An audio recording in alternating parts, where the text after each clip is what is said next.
Namato Ratanatayasa. May I pay homage to Triple Zem, the Buddha, Dhamma and the Sangha. My respect goes to my parents and my teachers. Hello, and good evening everyone. So today is Saturday the 3rd of October 2020. And this is the Chan Sujan from Varapunya Meditation Center, Aberdeen, Scotland. As usual, I am here with you. And thank you everyone for following and listening this Facebook Dhamma talk. Hello Margaret, good evening. I hope you're keeping warm yourself, wrapping, and it's a heavy rain from early morning. And it's gonna rain probably a couple of days. Hello Manish and everyone. So it was a rain for a couple of days, and yesterday was wonderful with no rains, and again a rain starts for a couple of days, and we have a leak from the roof in the living room too. Now we have to fix it. So job never ends at the center, always one after another following. Hello Emma. So just an announcement that as you all may have known, that we were earlier planning for have a Katina annual ceremony at the center tomorrow on the Sunday the 4th of October, and which is one of the very special and meritorious activities in the Buddhist calendar that come together monastics and householders and devotees to celebrate together and appreciating one another for the teachings and the support. So, unfortunately, due to this coronavirus spread and the government's introduction of new measures, we've decided to cancel that Katina ceremony, but we will be organizing a Dana ceremony online with possibly 6 people at the center, with a social distance obviously, and then online service going to take place. And meanwhile, take this opportunity, I would like to express my great appreciation to you all who have supported and send your donation to the center for this cause. I really appreciate, and may the Buddha Dhamma Sangha bless you for that. Meanwhile, during this month, we're supposed to be traveling to the different temples, to attending and helping out for this annual robe offering ceremony. But because of this coronavirus, again, we have to cancel all the trips down to south.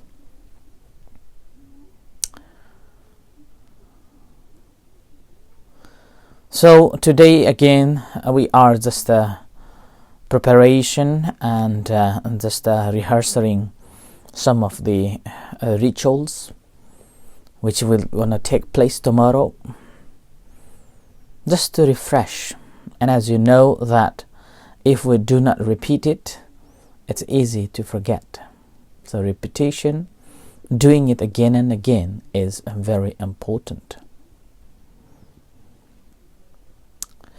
Weather changes, our emotion changes. If there is no changes, then we are not be here anymore. Weather change on its own time, on its own way. We cannot tell this weather to stop or rainfall. When season comes, when the condition comes together, then rain falls. Similarly, when condition is there, there is a sunshine. And our life is also like that. Some days are happier and other days are unhappy.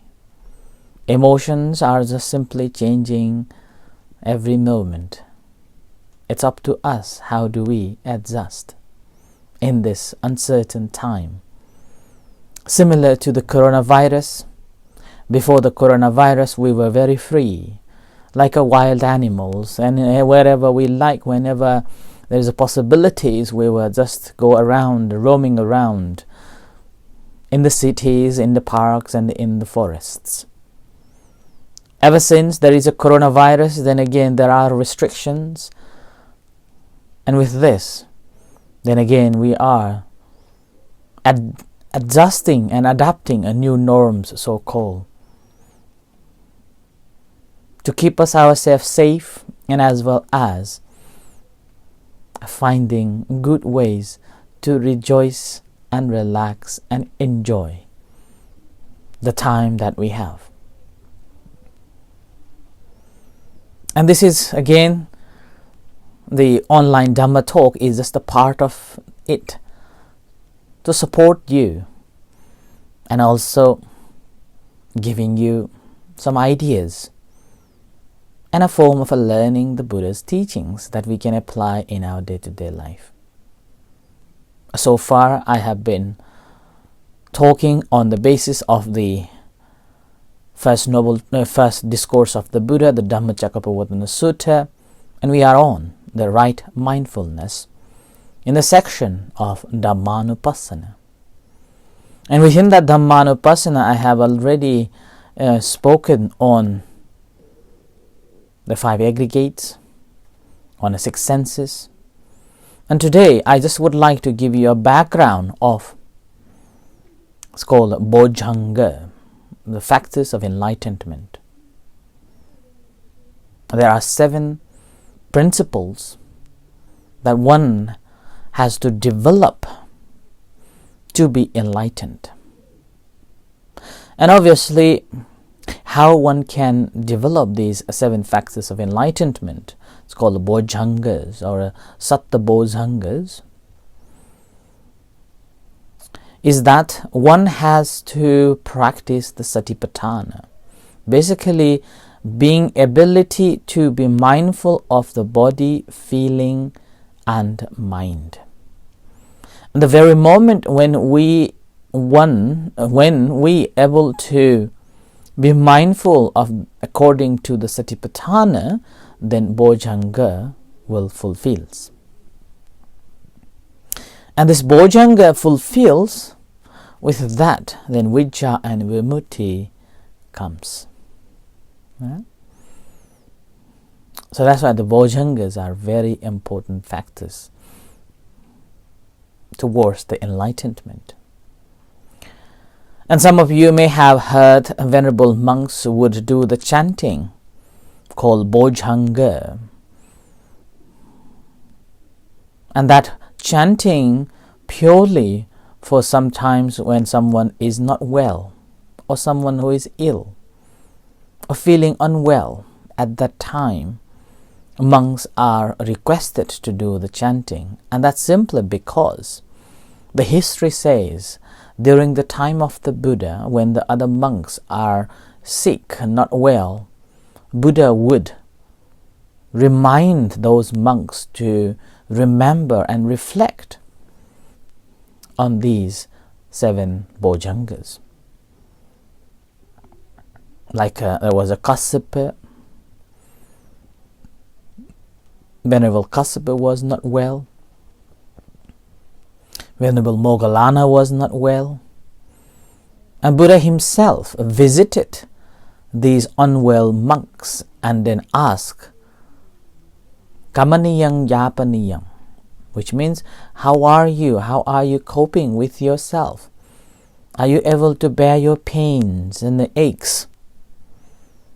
And those questions, compassionate Buddha would just simply ask a direct question, and with full of kindness, full of compassion, asking his own fellow brethren or the students.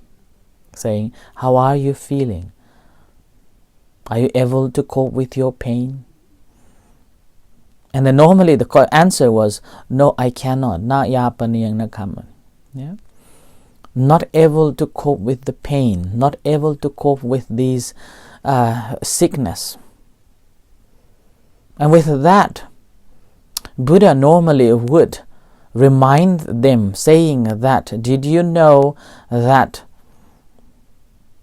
Did you know that? So with this, then Buddha would remind them these Satta Bojjhangas, the 7 factors of enlightenment, reminding them to reflect on these 7 Bojjhangas.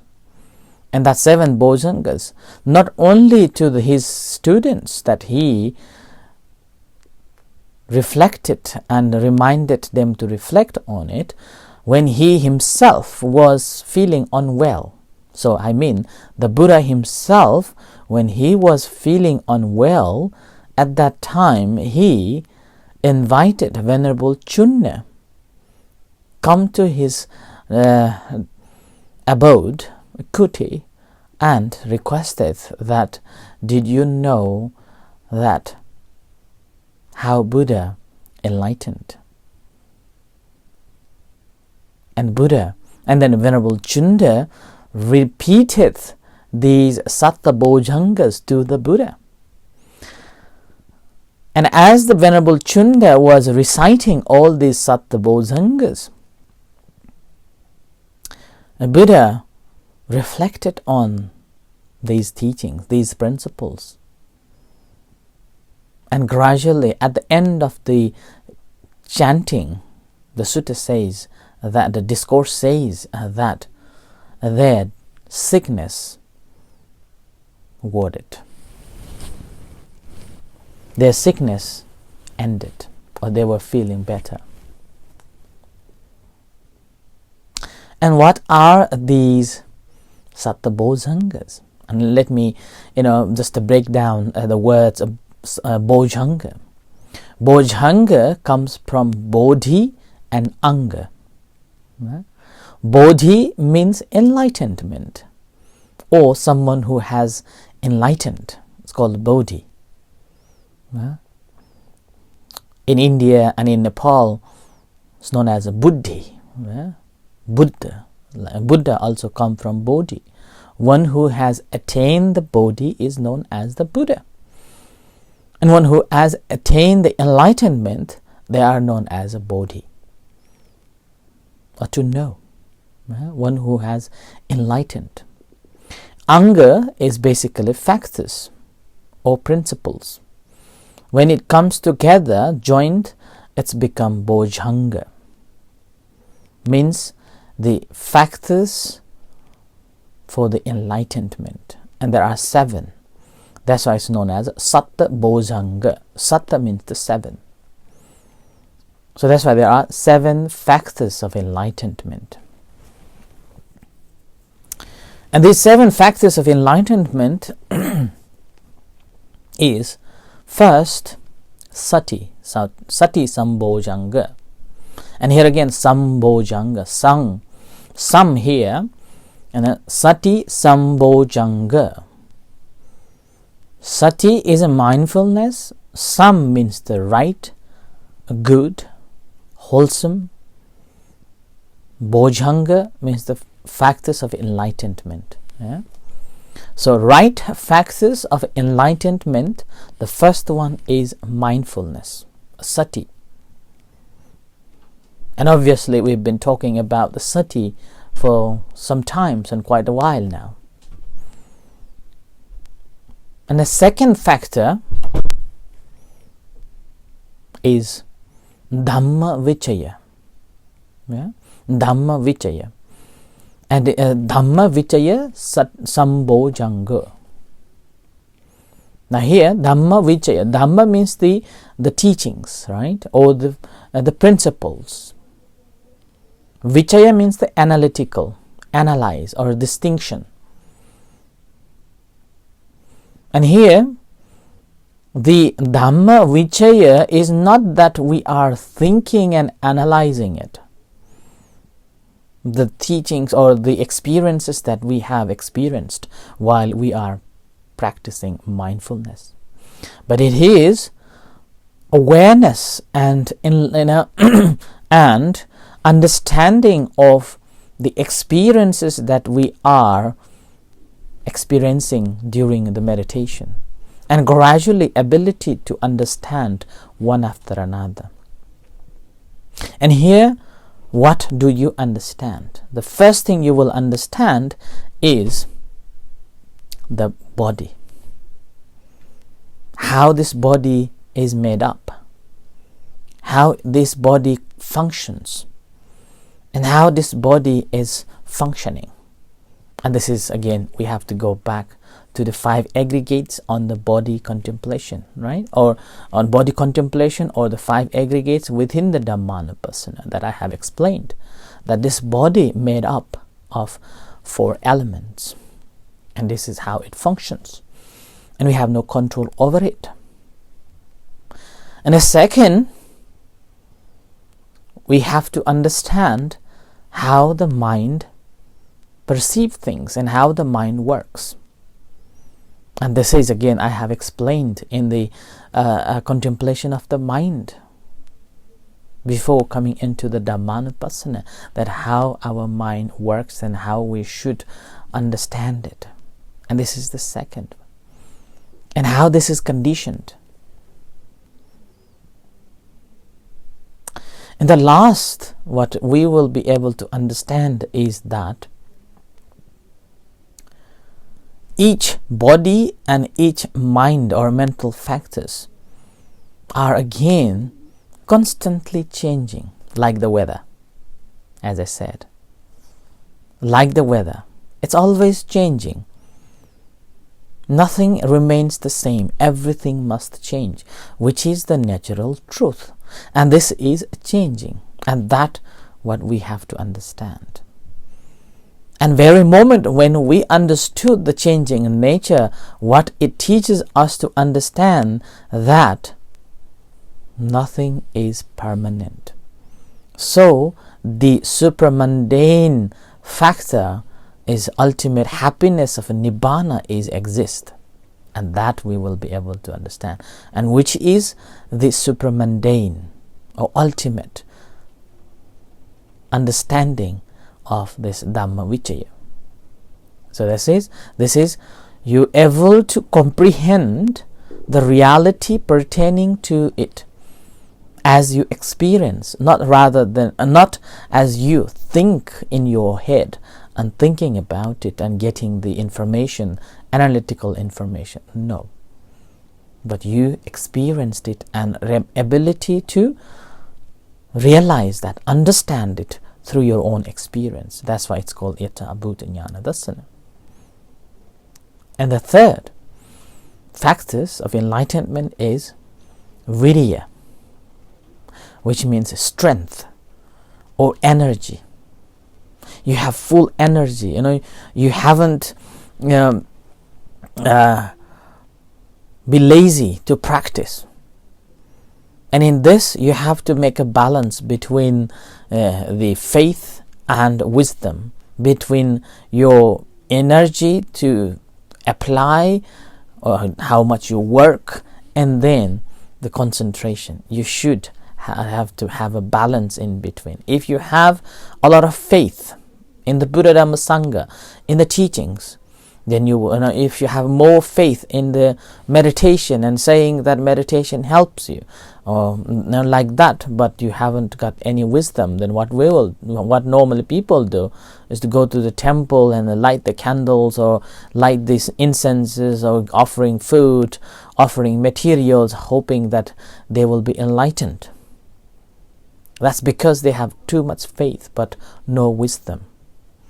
But again, if you have too much wisdom and no faith in it, then again, very arrogant. Very, very arrogant and conceit. And you will think different ways and different forms and many varieties of ways. So we have to balance in between these two. When we balance it, there will be a form of rituals that supports your practice, and as well as you have a wisdom to deal with the day-to-day life. Second is virya, or the effort. If you too much want to practice and want to get enlightened, want to get rid of your pains, want to get rid of your all the desires, all the problems, then you're spending too much time, you're too stressed, and you cannot get concentration, you cannot get mindfulness, because you're too much wanting. And Buddha already said in the Four Noble Truths, if you have too much desire, that brings suffering. So we have to relax, but very alert. With that, then concentration comes. And again here, if you have too much concentration and less effort, then you simply lie down yourself saying that I can concentrate, and without knowing any natural truth about the object itself, we simply become drowsy, and we stuck in there, in the samadhi. So energy, or the virya, or the strength, we have to balance in these things. And once we have balanced, then it will bring so-called piti, joy. And that joy coming from your experience, that joy coming from your understanding, from insight, not by thinking, but your true experience.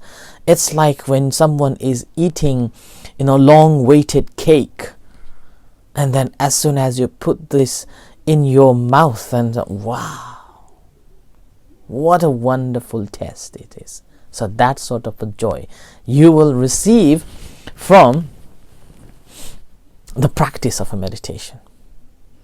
That joy is such a delicious, such a wonderful, that sometimes it's very difficult to find a word to explain it. Can't explain. But people sometimes, or even if you have experience, you will be explaining it by goose bump stood, or hair of the body just stood so high, or the tears comes, and just laugh, and feeling so much light, and these things will come. And you will be experiencing those, and that's a joy. And with this joy, your mind becomes so calm, so relaxed, and you will feel such a blissful moment. In the moment, wonderful. That's called passaddhi. The calmness of the mind that's coming from inside, which hasn't got any condition to make yourself calm. Like in a concentration meditation, you feel calm because your mind is one-pointed. But here, no. Here it arises due to this joyful experience in the samadhi.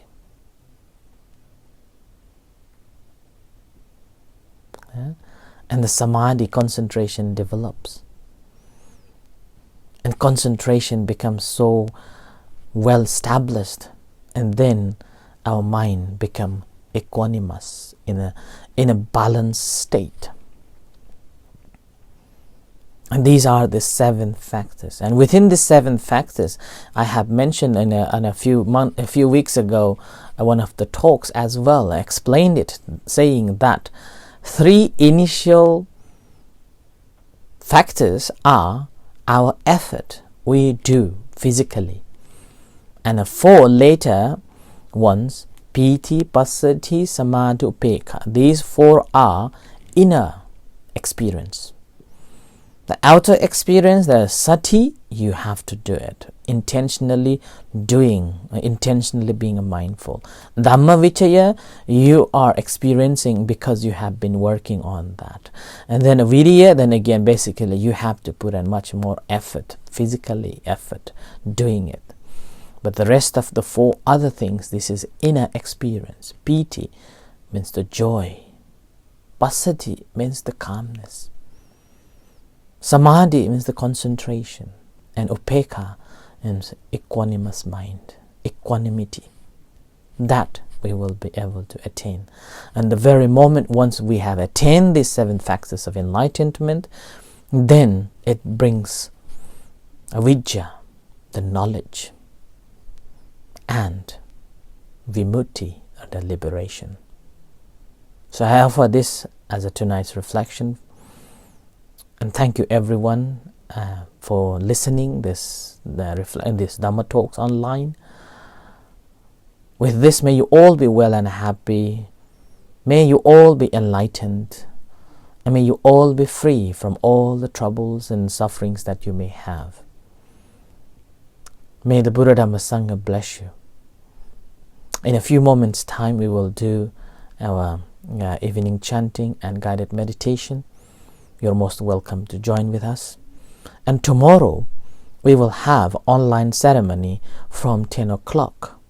You're most welcome to join. So 10 o'clock, we will have the chanting and then offering foods. And then in the afternoon, there will be a formal talks. 1 o'clock will be in Thai, and after that will be Sri Lankan, Sinhala language, and then English language, and in between there will be a meditation sessions as well. So with this, hope to see you tomorrow. Until then, thank you and good night.